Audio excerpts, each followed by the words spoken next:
David Paulman, and helping me host today, we have Travis on. Travis has been on the show a couple times already debating, but I think this is his first time hosting. So how you doing, Travis? Hey, David, how's it going? Going great, man. All right, so we're doing a discussion on eschatology today.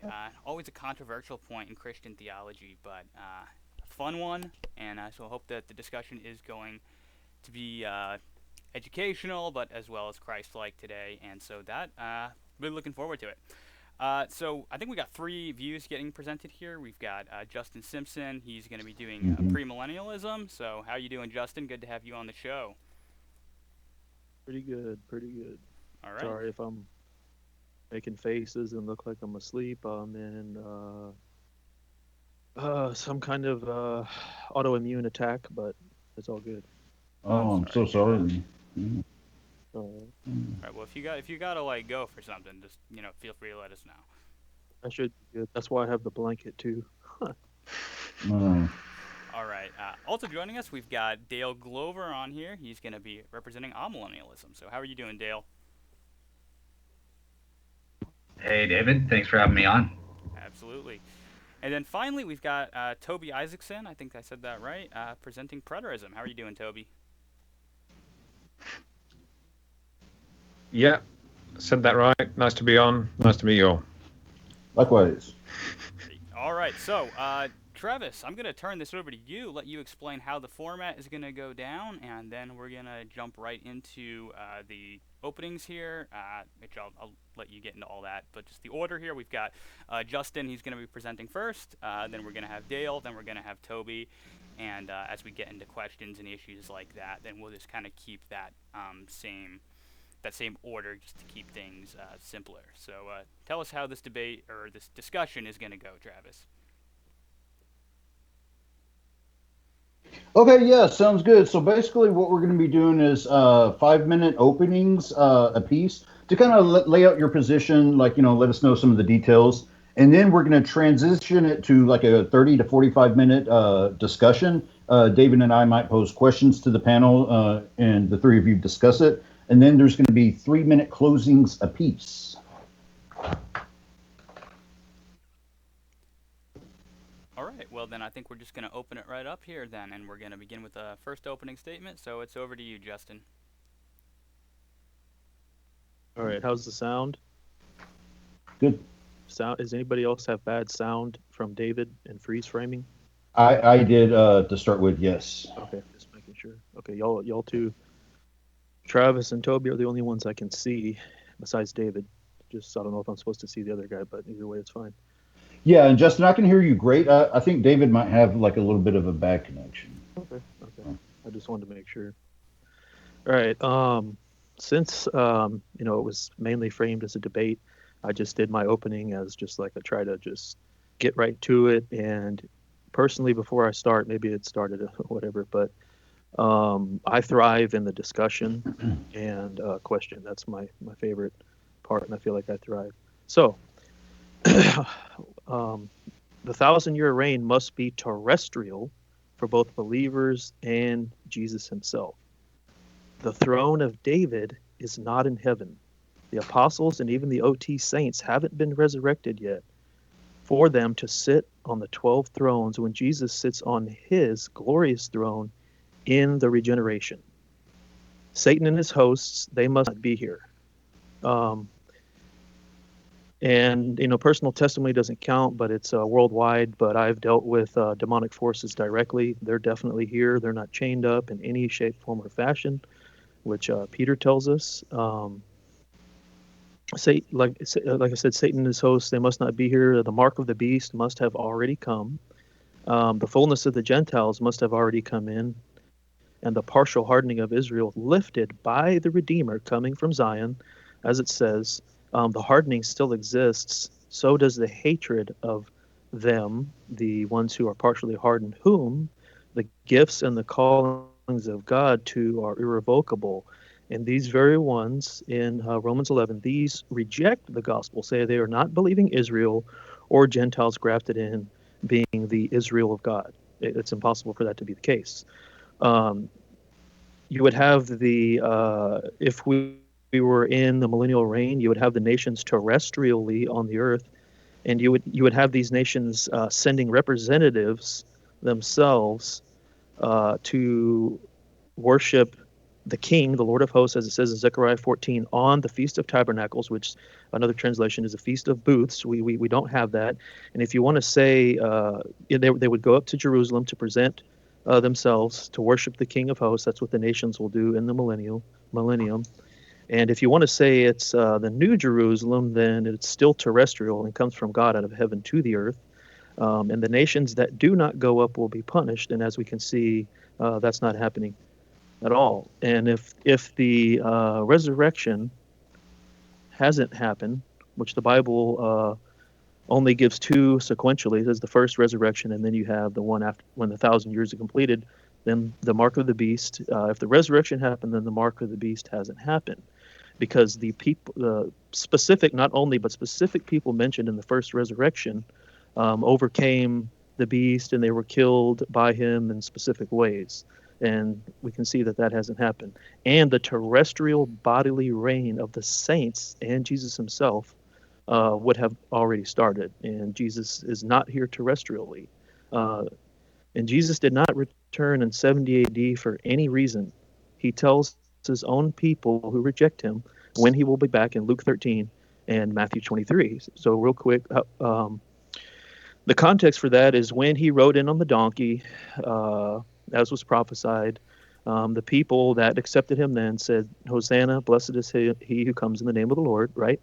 And many of them did not. So that is the blessed is he who comes in the name of the Lord. So in Luke 13 talks about this, but in Matthew 23, Jesus is real specific to the Jews that reject him, specifically to Jerusalem. He says, you will not see me again until you say, blessed is he who comes in the name of the Lord. And as we can see, the hardened, partial hardened Israel who still rejects the gospel, they have not said, blessed is he who comes in the name of the Lord. They're still waiting for a Messiah, and unfortunately deceived in many other ways, and they're under Deuteronomy punishments from God until that time, until Jacob's final trouble. And then the last thing is this generation is not allowed to be interpreted to advocate for the 70 AD, any kind of return for Jesus, because of intertextuality. That's the number one reason, is intertextuality. It doesn't allow for all the things in Matthew 24 to have happened yet. And that's the types of things I can talk about and go into. Thank you. Okay, sounds great. So next I'm going to be kicking it over to Toby for a 5-minute opening, who's going to be defending partial preterism. So we'll start at your first word. Sure. So we call it partial preterism. This is kind of my version of it, which is based around looking more traditionally at the Jewish eschatology first, and taking they are kind of 7 specific things that they were looking for in their language. So when they said latter days, when latter days was used in a lot of the early New Testament writings, they were kind of referring more particularly to the Jewish terms latter days in that eschatology, which is that one, they would undergo tribulation, which is primarily consisting of exile, and they would have felt, even though they were in their home country, they would have felt like they were in exile because there's a pagan power over them. So although it would have still felt like an exile to them, because the pagan power was essentially occupying their space. So they weren't fully there, and they weren't in control of their own nation. So when they are living in Rome, and with a Roman rule over that country, they would have felt like they were in exile, even though they were in their own homeland. So they would have understood that first tribulation point, and the false teaching and deception and persecution, everything under that framework. that would also mean that because they are under this tribulation, under this exile that they believe that they are experiencing, that they would then seek the Lord and will be delivered, and their enemies will be judged, which you see in primarily, you can probably pick that out from Ezekiel 38. Daniel 7 has a big part to play in that, and kind of the latter chapters of Daniel as well. Once that has happened, so this deliverance and judgment will take place because they're messiahs. They're looking for a messiah from Israel who would actually conquer the pagan empire that had taken them into exile. So they're looking for that specific, and it was considered to be a military leader, but it, as we can see from the way that Jesus portrayed himself as the Messiah, it was so much more than that, and the military element, or the victory that we see from the battle that he took on, was so much more than merely something that we might consider a military power today, or even they might have thought of then.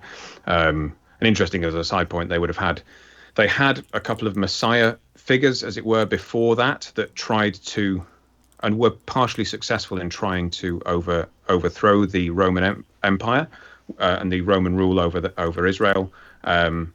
So they were thinking that this is a messianic activity, but that obviously failed, and the Romans took back control, or they killed the Messiah before they had a chance, which is kind of where Jesus comes in as yet another, maybe they killed the Messiah, which we'll get to. They would have also understood that as part of this latter days, the resurrection of the dead, so they were looking for the literal resurrection of Israel, all those that had died, Old Testament prophets, and all those that were faithful, and that God would actually establish his new covenant with Israel, which is what you see in primarily Jeremiah 31. Around this new covenant, I will write my law in their hearts, and so on. And then, because he has resurrected the dead and he has established a new covenant with Israel, God would then establish a kingdom on the earth and rule over it. And you would see that described again, it comes out of Daniel, and there would be a Davidic king, which comes out of Hosea. And then out of that, because Israel was called as a blessing to the nations, that you would then see some of the Gentiles would actually come into the Israel nation as well. So that's what they were looking for in the latter days. That's what they were looking for. And actually, we can see a lot of that fulfillment in the story of Jesus and how he lived out and talked about what was going on in the latter days. And actually, I think one of the main points that I will start with when we talk about Jesus, so if we look at the eschatology of the New Testament, they are looking in that framework. The first thing that Jesus' followers thought was that Jesus wasn't going to die. They never expected him to die. So when he's talking about when I return, that was not when I return after I've resurrected and ascended into heaven and come back again. That was when I return because I'm going to die and I have to come back. So actually his going away initially was his death, and that death on the cross, which started everything, was in essence that beginning of the defeat of evil, the reign of the Son of David alongside God on the thrones that were established, and we can talk about Daniel 7 more. I think that's probably one of the key passages here. But actually, when we look through a lot of the way that Jesus talked about what he was accomplishing, we can see that most of the Jewish latter days, the Old Testament latter days that we're talking about, were coming to fulfillment in the lifetime of the New Testament church. They could see all of these things coming about. The messianic prophecies were being fulfilled, that they could see this new kingdom was being established. The new temple, Jesus established himself as the temple over against the building. He said that he was the temple, and so the new temple was being built, which we then see with the church is then taken on the temple structure after that, and that he had essentially defeated evil, and that all evil had been defeated on the cross. And so we then see the first, and it's probably where I'll stop, so that, because I know that we have time limits, is we see the first fruits of the resurrection of the dead. They were expecting the resurrection And so we start with Jesus as the first resurrection of the dead to show us the prototype of what we will be expecting when the fullness comes. Hopefully that makes Okay. sense. Yeah, thanks so much, Toby. So now we're going to kick it over to Dale, who's going to be representing, I believe, all millennialism. So, Dale, I'll start the 5 minutes whenever you speak your first word, man. Awesome. All right. So thank you so much for having me on the show. Just a quick note for the audience and the guys here. I apologize if I fall a little bit short because I wasn't an expert in eschatology before this show at all. I didn't really know which position I was. So I think so yeah, just in terms of the position. So amillennialism is the position that says there is no literal 1,000 year period where Jesus reigns. That's a symbol. And I think it's just important to understand a little bit, okay, what does the Bible teach about the nature of the second coming? So on that front, I think it teaches, number one, the classical view is that the second coming will be a personal coming of Jesus. The Bible seems to indicate that should be singular and visible. The return of Christ will also be glorious. It will be a decisive event in human history, so it's the termination of it. That we get that from 1 Corinthians 15, 22 to 24, for example. And then finally, it'll be a sudden and unexpected event, and we get that from Matthew 24. In terms of the purposes, just kind of going through that, as I said, it completes the work of redemption and brings human history to a close. The second coming, so that'll be the time of the general resurrection when we get our resurrected glorified bodies, just like Jesus had as the first fruits. And at that time, Jesus will be judging all the people of the earth. And then finally, the purpose of the second coming is to gather his church. So how does that relate to amillennialism? So I think there are certain reasons why I would take this position. So reason number one, let me just scan down. So the first one here is kind of a note of caution. So there's only really one passage in the Bible that speaks of this, right? Revelation chapter 20. So at the very least, that should put us on edge. It's a book that's apocalyptic literature that has a lot of symbolic language in it. And then secondly, so Scripture also teaches that, I think it teaches there's only going to be one general resurrection. The other views, like premillennialism, for example, or if you take a preterist view or a rapture view, they almost imply that there's two resurrections that come about at different times and that sort of thing. And I don't think that's what Scripture teaches. Number three, there's a problematic notion of, okay, sinners will be living alongside glorified, resurrected people, and that seems a little odd to think of, especially if you believe in the quarantine view of hell. Why the heck would we have to quarantine if there's no issue with sinful people living alongside saved people in the final state? Another last thing here is, it makes the millennium serve no purpose.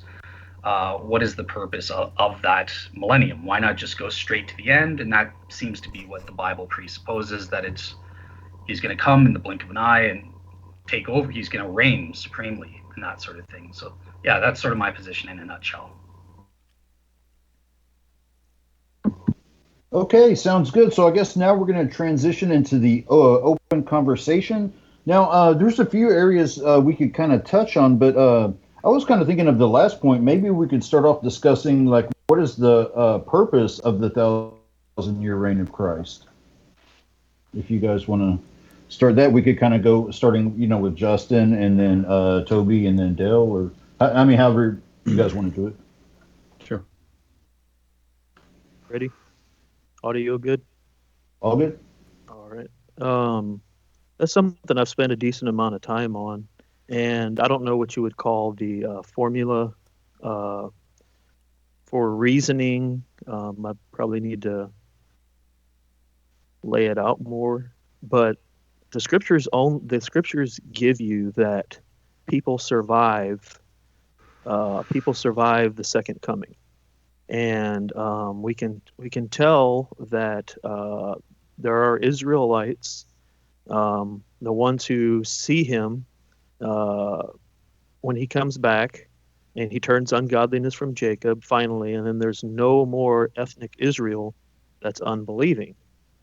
That makes perfect sense with the partial hardening being lifted. So we know that we can reasonably and logically conclude that those people are not resurrected. You can try to say, well, they are, but you don't. It doesn't give you that. So those at the minimum, then you have passages in Isaiah about people living longer and the way they die and things like that. And then, another thing, though, this is totally me, but I believe you can deduce this, is that there will be people below the age of accountability that do not get destroyed in the second coming. So, having said that, what you have is you have unregenerate, regular people that have not had a bodily resurrection. And once you have new birth, you have people new and not knowing, anything. And those people are in the millennium. And obviously, if that's the case, the way soteriology will work is going to be totally different, assuming that Jesus is there on the throne of David. There's a totally new institution of things, et cetera, et cetera. But my final point on that is that you can get from the Gog and Magog, there's two invasions. You can get the Gog and Magog, from Gog and Magog, and the things that I said, that there is still sin in the millennial reign. I'm sure it'll be dealt with in different ways. It's a totally different, I don't know if dispensation is the right word. And so the main purpose of the millennium is to get sin out of the human race. And it takes time to do that. And that, of course, depends on if people enter into the millennium with regular bodies and grow and have to learn about God and stuff like that. Those people still have to have because they don't have redeemed bodies, and it takes time for God to get the sin out of the entire creation. And that's another reason why the second resurrection, the last and final resurrection, is at the end. And that's why all the unbelieving dead that have ever lived are judged at the same time. Because at that point, after that, there's not going to be any more. All you can assume, and I don't see anything contrary, all you can assume is there's not going to be any more evil after that. That's when, over time, evil will be totally worked out of the human race. And, it could go on assuming about when procreation stops and talk about Revelation 21 and the restoration of Eden, et cetera, et cetera. Okay, so Toby, what's your take on the millennial reign? So I would, and I'm probably going to fall naturally more under the Dale amillennial position than a premillennial for obvious reasons. So Dale, if I stab on your toes, I'm very sorry. But no worries, I'll forgive you this one. But I think when you look at Revelation 20, which is, as Dale's already said, it's the only passage that actually talks specifically about 1,000-year reign of Jesus. Although 1,000 years, if you look at Hebrew scriptures, 1,000 years was the longest imaginable period of time that they had. So they thought or used the term 1,000 years to mean this is a really long time we don't know the end of. It's going to be an indefinite. We'll only have either the letters written by the apostles that are writing to them and the theology that's taught to them. And if they had scriptures to turn to, they would turn to the Jewish scriptures because Jesus was the Jewish Messiah. So they would be using those scriptures to search out meaning. And so they would have this same knowledge of that kind of language. So 1,000 years, Hebrew, 1,000 years is an indeterminate amount of time.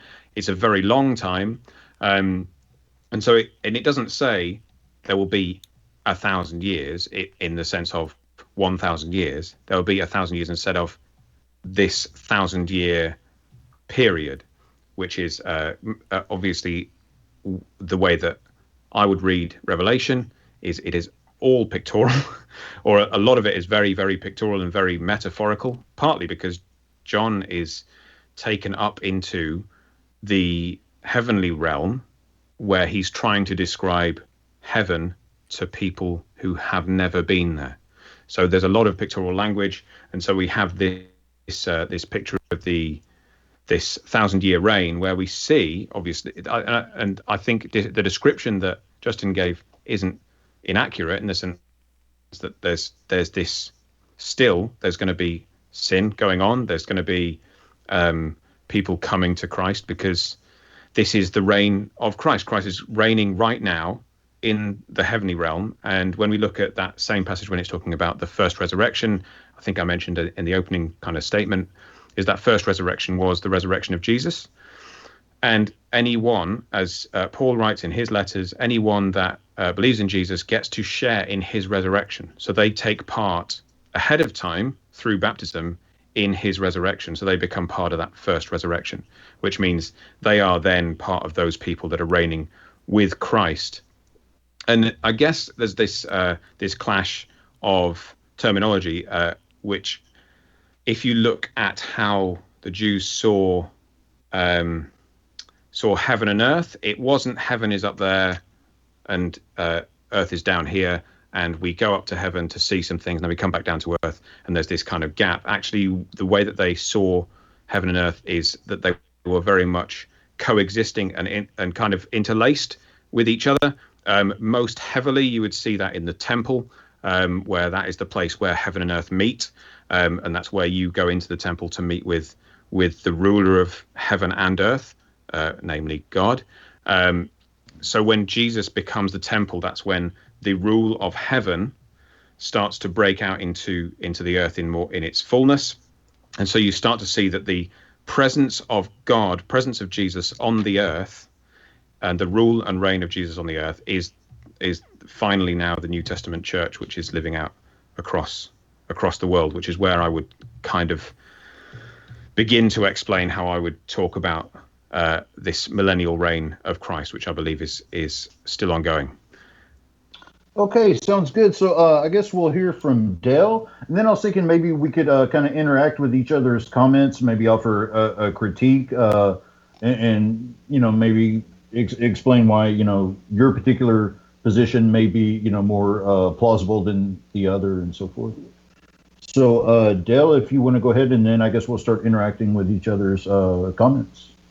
All right. So thank you, Toby, for firmly stepping on all my toes. But I agree with a lot of what he said. So I think just to quickly recap, there is this notion of the already but not yet aspect of the kingdom of God and that sort of thing. So obviously, it was inaugurated with Jesus, his first coming, and at his second coming, that's when that's going to be the decisive blow, the end of human history. He's going to do away with sin, subjugate all the enemies of God and that sort of thing. So that's what I think is really going on. We have to keep that in mind here. And I think it's at the second coming that there's this once for all general resurrection that's going to take place. This notion that there are multiple resurrections or multiple comings, one that's invisible versus just one single out of nowhere visible second coming. Those are kind of problematic on the premillennials view and stuff like that. So I'm done. Okay, so I guess we'll go to Justin, and then we'll kind of just open it up for you three to just conversate. I'm just finishing writing something. So let me go back to it's just going to kind of be random. But the heaven and the earth combined doesn't present any kind of problems for premillennialism at all. I mean, I would love to have someone expound on that. And I see a major problem with making the first resurrection, and I've seen it before in these debates, because you have it's like a chain, where all these things connect. If you believe this, then you have to believe this, such and such and such and such. And so I see people saying, mostly full preterists, saying that the first resurrection is non-terrestrial. And if you read, I'll follow up with the point. If you read Revelation 20 and how it's worded, and interpret it and read it properly, it's obviously terrestrial. It's a later event from a spiritual resurrection on the inside. And sorry, I lost my train of thought on that one. But the having it be non-terrestrial. Oh, and that's the other point that I believe my opponents have hinted to, is something I would hope they would consider. Is I think a lot of times your view, and it can happen to me too, and feel free to point it out, but your view is going to make you in certain ways. It's going to make you think a certain way. And I'll make a pretty bold claim. I believe, especially post-millennialism, but also amillennialism, it forces you to have kind of the subjective placement of symbology and allegory. And so you're inadvertently saying, oh, well, this is just spiritual. And if you look at it, a lot of things, like this is an example, a lot of those things hang on that. Oh, well, this is just, this is symbolic, this is allegorical. But, one of the things I've spent some time doing is looking at the texts, talk about intertextuality, and, David would probably understand this. There's got to be a way to, because David reads a lot of books about thinking, which is awesome. And there's got to be a way, there's got to be a logical rule that governs when, why, and how for placing a symbolic or allegorical explanation on certain things. Let's see what else I wrote down. And I agree. He was talking about I would say the New Testament is a Jewish-centered text, but I think it's written in such a way from the Jewish background, and Jewish understanding, which I agree, but it's incorporated in, with the Gentiles. So I think, and maybe I'm wrong, maybe you weren't making this point or antithesis, but I think that's sufficient for during the millennial reign. And obviously, if it's the case, it would be a looking back thing. And let's see, what else did I write? Oh, and then visibility of the two resurrections, because you have a sequential, however you interpret 1,000 years, you have a sequential, that's the key, you have a sequential separation of the two resurrections. So you have the first resurrection, then you have all the criteria, the people connected to it, and then sequentially you have after the 1,000 years is completed, and it goes on, says all these different things, the rest of the dead, and you have a kind of a up to that point finality. You have the rest of the dead, and so the visibility. I don't know. I think it's inconsequential, the second resurrection. So I don't see the invisibility of the second resurrection at the end of the 1,000 years, where, like I was saying, according to the view I take, all the unbelieving dead that have ever lived are judged at that time. That's some of the things I wrote down for right now. Cool.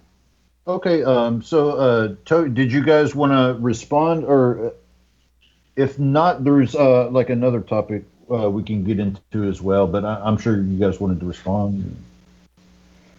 Dale, do you want to go first, just in case? Okay. Yeah, sure. No worries about that.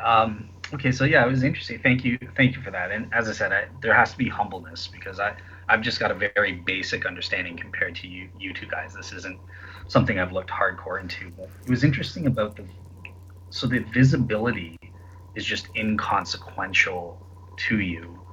Um, but I think that that's something that's very important from what the New Testament teaches us about the nature of the general resurrection. So I'm not sure like why you just think it's no big deal so long as there's this invisible resurrection and then there's sequentially Well, the visible one.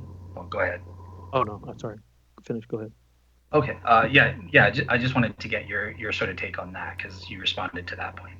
Uh, it appears that I'd like to believe I understood what you said when you first said it, and I wrote it, but it could be it appears that I may be misunderstanding what you're saying. The problem with that is with the invisibility of the resurrection. So tell me what you think the problem is with that again. So then it'll force me to go back deeper, and then we'll work our way out. So yeah, I'm scrolling, trying to find my notes here, but basically, I think it's just that notion is inconsistent with what the Bible teaches teaches us about what will happen in the end. I think that they seem to be saying that there's only this one event, and that is definitely the visible one. Who's saying that? In the Bible? So I think that's the stuff that we get from like Mark. Oh, okay, I got you. Yeah. As far as that point, well, I think logically and very reasonably, when we have first language for a reason, so it obviously it definitely implies another or a second. So, I mean that's the take I have, but. So let's say, okay, then I think this may help you, and then you can, critique my specific view. So there's the first resurrection. You have a generality to it. Blessed is he, and blessed and holy is he who takes part in the first resurrection. Over such the second death has no power. Then,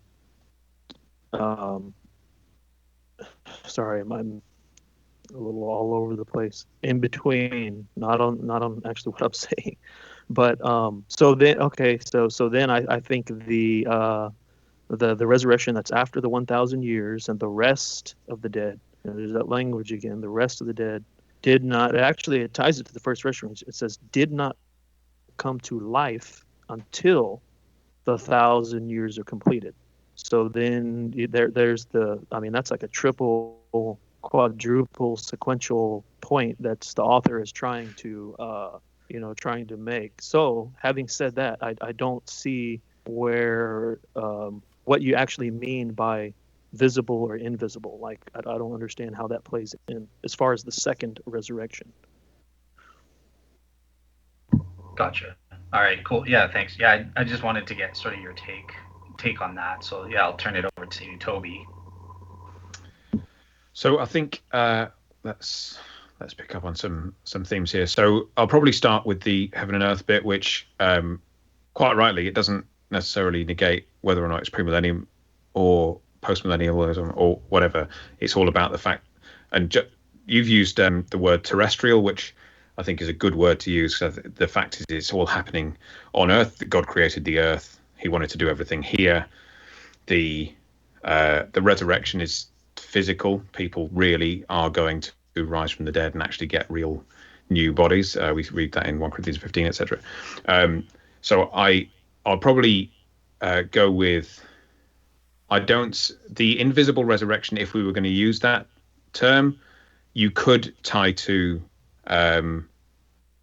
the new birth that happens when you believe in Jesus and you get baptized. You partake in the resurrection of Jesus. You are saying, I have died to my old life and I now live to Christ, and I agree. I'm taking part in his resurrection. But it has but again, limit. that Let is me say that real quick, but it has a limit, so you can just think about that. I would think that it has a limit to how far you can take that.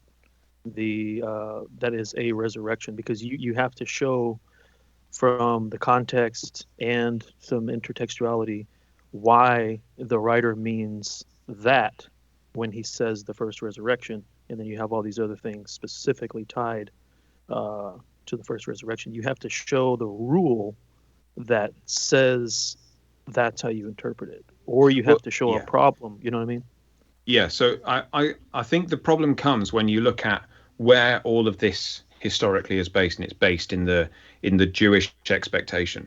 So the Jewish expectation, they had searched the scriptures, they had come to these conclusions, which includes things like the resurrection of the dead, which comes from Ezekiel 37. That's what they were expecting. So they were expecting a one-time final resurrection of all of the believing Jews. So by Jesus coming in ahead of time, that changes what the expectation could be, because Jesus rose outside of the timeline.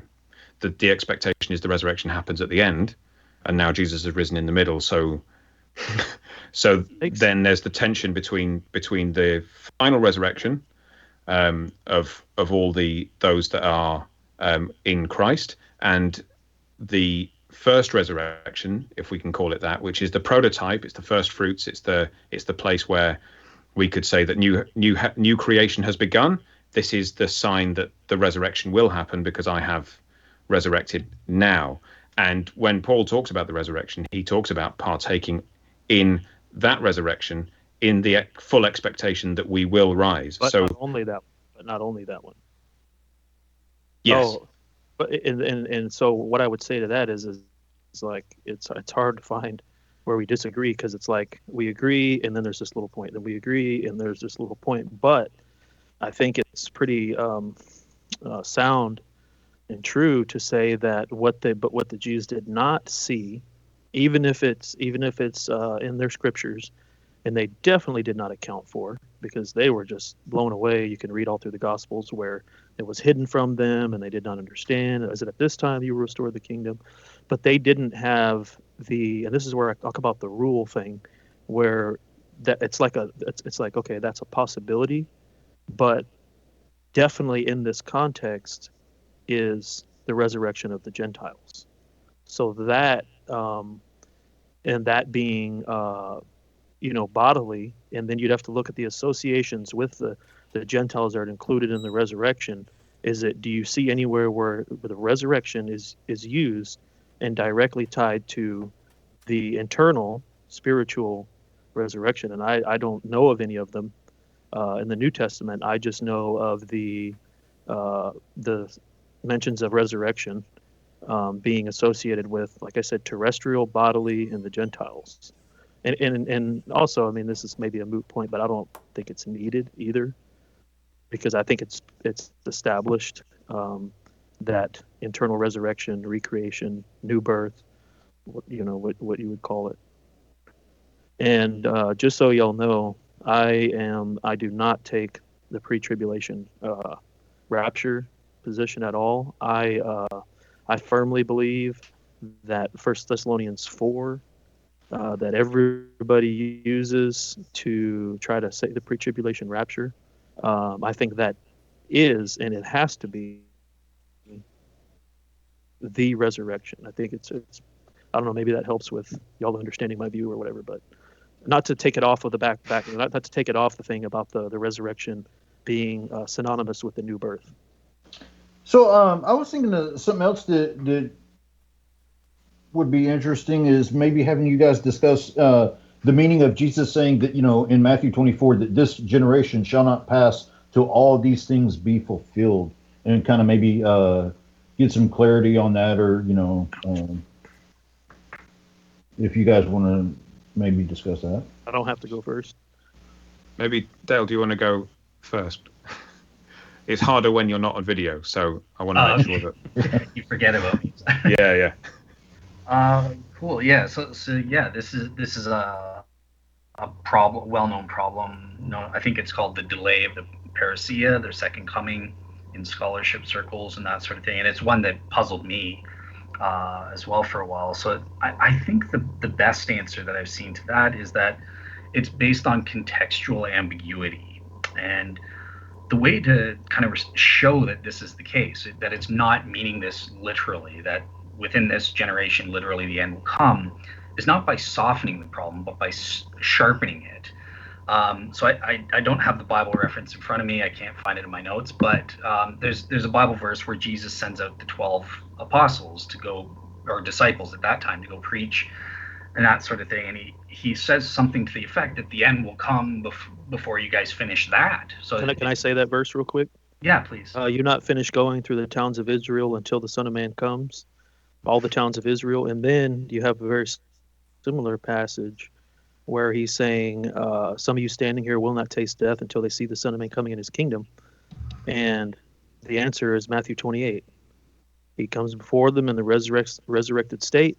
All authority in heaven and on earth has been given to me.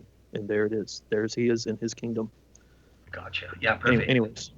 Yeah, no, thank you so much for sharing the verse there. Sorry that I didn't know it, but yeah, it's exactly. He's taking this text from somebody else and and into his context. So kind of out of context where Jesus said those words in the original gospel, and then this gospel, he's kind of combining them in this context of sending out the 12 apostles. So yeah, that kind of shows that it's problematic to take that literally. Obviously, the gospel writers knew that the resurrection and state didn't come about after the 12 apostles were sent out to preach in Jerusalem and that sort of thing. So I think we can apply that reasoning to these verses as well.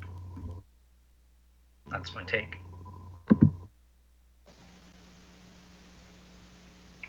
Okay, so we're getting kind of short on time. We had about 5 more minutes.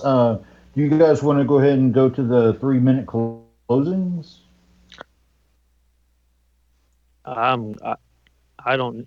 If we just want to have a couple more questions, or if any of the other brothers want to say, what about this? It don't matter to me. Or we can do that. So I'm open.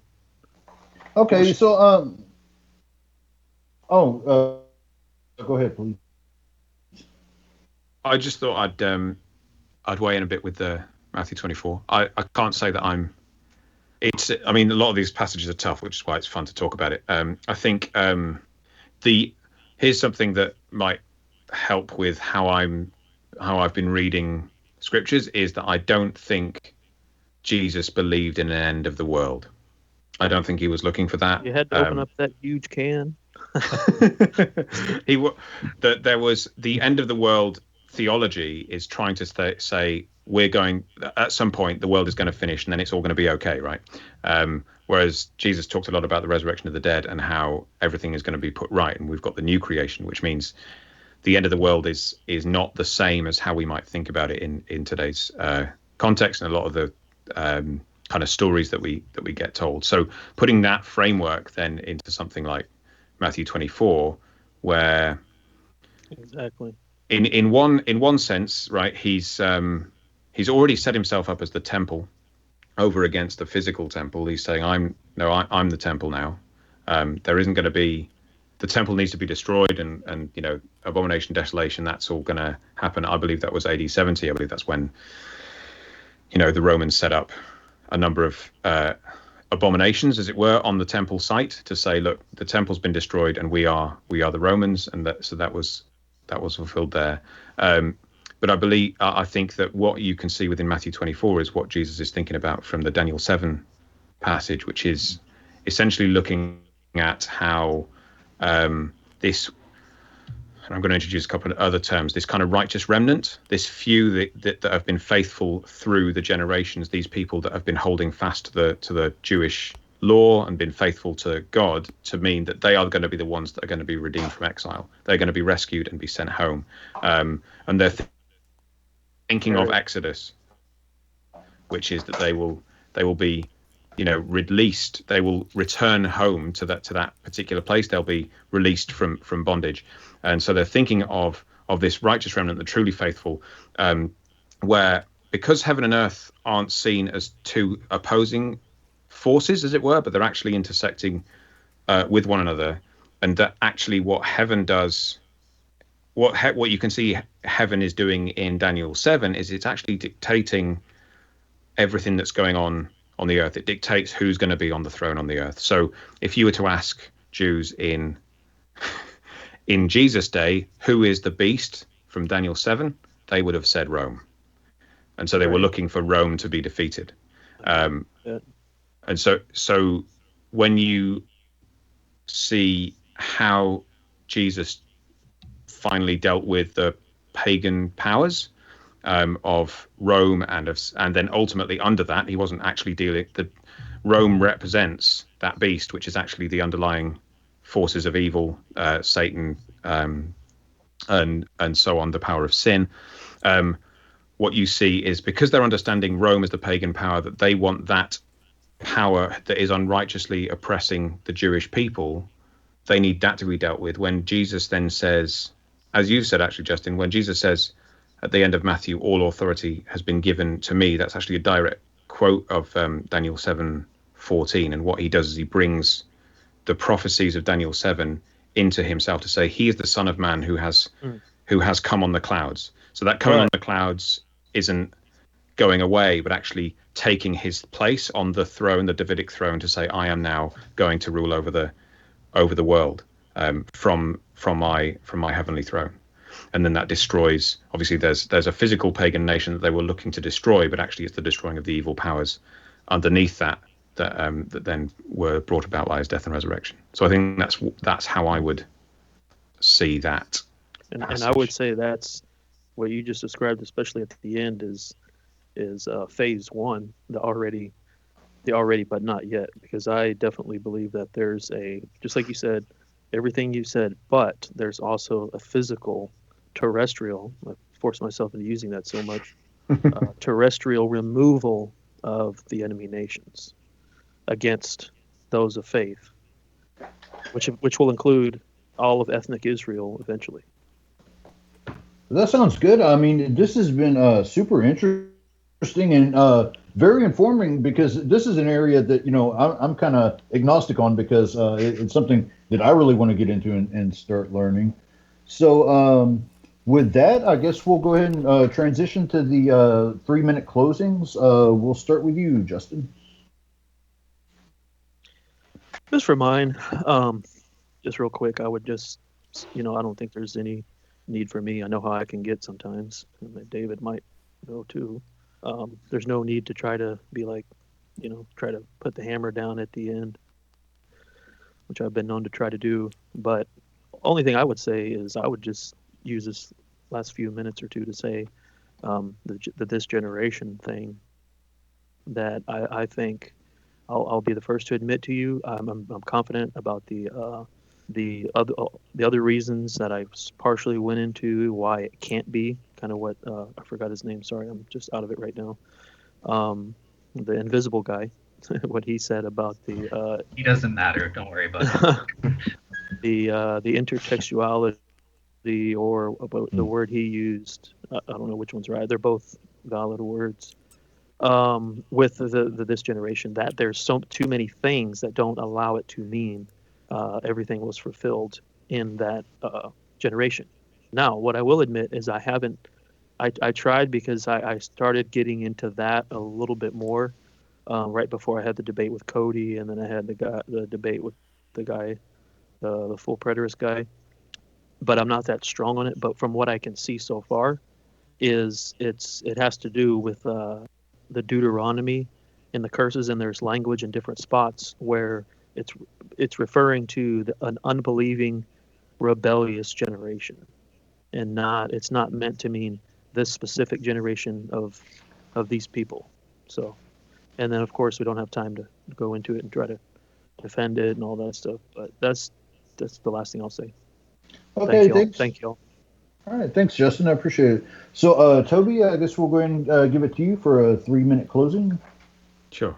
So I think it's been really useful kind of hearing where there's a lot of overlap, I think, and then there's divergence when you start to say, well, here's some things that I would say are, for example, I would say, I think Revelation is very literal, only it's literally happening in heaven, which means that you can't describe that in earthly terms. So John has chosen to use language that his churches would understand, which means we don't. because we live, 2,000 years outside of that. And so we have to kind of get into his mind to what he was trying to say on earth. So I think that when I read a lot of these passages, the apocalyptic books, what you see is this is describing very tentatively what's happening in a place that we cannot yet perceive, and we will only perceive when we get our full resurrection bodies, and then we'll see a lot of stuff. I'd say that it's more useful to see these passages as having been fulfilled, because I think that's how Jesus would have seen it, because he was looking at the cross as the ultimate moment where he was taking his throne. He wasn't kind of, there is a now and not yet about it. And I think we are not, and maybe I need to put my hands up and say, maybe I'm making this claim. We're not in a position to say what is now and what's not yet, but I do believe that we're called as believers who want to bring in the kingdom of God to try to bring as much now as possible. And if he says no, that's fine, but that's up to him. But we shouldn't kind of go, well, there's not enough, not yet. So let's not let that happen. Well, it just depends on what it is that's in the not yet. Yeah. And I think that's that tension of kind of going, well, here's everything. And I would say that the achievement of Jesus as the Jewish Messiah on the cross, taking on the powers of evil, defeating the pagan nations and the powers behind them, and ultimately setting himself up on the throne to mean that all nations now are at the mercy of Christ. You can see passages like where Paul says we must submit to the authorities they've been given governmental power. You can see that see that in a new light, because Jesus is already on the throne, and it helps to make sure that we're not seeing that Jesus didn't achieve as much as he did because he achieved so much on the cross. And I think that's probably where I'll land, is to say that I don't think we fully understand how much he achieved on the cross, and that's where I would try to land it, and interpreting that moment on the cross of how much he was able to achieve can change how we perceive a lot of what's written in the New Testament and the Old Testament around eschatology. All right, sounds good, Toby. Thank you, appreciate it. And so, Dale, we're going to give it to you for a 3-minute closing. All right, so yeah, I just want to say again, thank you so much for having me on to do this topic. It was great. Thanks to the two guests as well. I learned a lot from them in the 1 hour that we had here. This topic, eschatology, is very important. Even though I haven't taken a lot of time to do it, it's obviously an essential belief. Jesus' second coming is our hope. It's the reason why we are Christians. We're looking forward to that, him coming again and conquering sin and everything like that. So yeah, these are very important issues. I think if anything else comes from my view, I think that the classical view is probably the best in terms of those 4 elements that I laid out to remember. So, the second coming of Christ, it's going to be a personal coming, and it's singular and visible. That's a bit controversial to the other ones, but that's what I think on the classical view. The return of Christ will be glorious. It will be a decisive event, as per 1 Corinthians 15. And it'll be a sudden and unexpected event. So those are the 4 elements that I'm pretty confident about, given my research there, to remember. And yeah, if you're interested in learning more, just for the sake of the audience, there was a great conversation that I looked at between all the views called An Evening of Eschatology. It was put on by John Piper at Bethlehem College and Seminary. And they had a roundtable discussion with Jim Hamilton, Sam Storms, and Douglas Wilson, just like what we're doing, and they go into a lot of detail about the various positions and reasons for them on all of this stuff. So yeah, maybe I'll put a link in the comments for the audience there. And yeah, thanks again for having me. All right, thanks. And I would really like to thank Justin, Toby, and Dale for coming on. I really appreciate it. I think this is a really good and informative. I know we didn't have too long, but I think it was really good to kind of lay these views out and kind of see how they compare and contrast and even overlap with each other. And so, yeah, I'd like to thank everybody for coming on. And on behalf of David and myself, we will see you next time.